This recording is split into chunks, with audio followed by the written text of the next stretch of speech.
ഈ യാത്ര എൻ്റെ ഡ്രീം പ്ലേസിലേക്കാണ്, സ്വിറ്റ്സർലൻഡ്.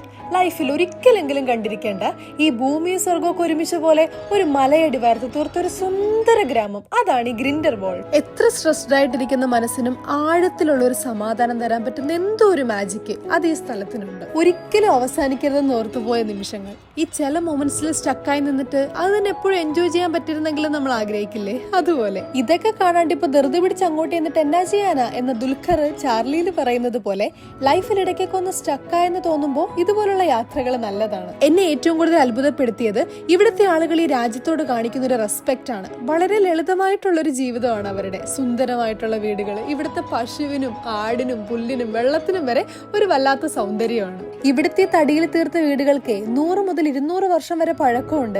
കാരണം എന്താന്ന് വെച്ചാൽ അവര് ഫോളോ അപ്പ് ചെയ്യുന്നത് ഇപ്പോഴും ട്രഡീഷണൽ ആൽപൈൻ ആർക്കിടെക്ചർ ആണ്. കാരണം ചുറ്റും കാടായതുകൊണ്ട് മോസ്റ്റ് അവൈലബിൾ മെറ്റീരിയൽ അവർക്ക് തടി തന്നെയാണ്.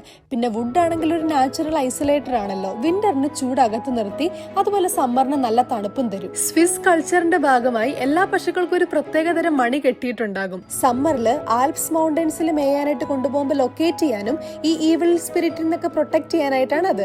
ഈ മലനിരകളിലെ പുല്ലും ഔഷധ സസ്യങ്ങളൊക്കെ കഴിക്കുന്ന ഈ പശുക്കളുടെ പാലിൽ നിന്നുണ്ടാക്കുന്ന ആൽപൈൻ ചീസ് വളരെ പ്രസിദ്ധമാണ്. നമ്മൾ ജീവിച്ചിരിക്കുമ്പോൾ കാണുന്ന ഇതുപോലുള്ള സ്ഥലങ്ങളില്ലേ, ഇതാണ് ശരിക്കും യഥാർത്ഥ സ്വർഗം എന്ന് എനിക്ക് തോന്നിപ്പോയി.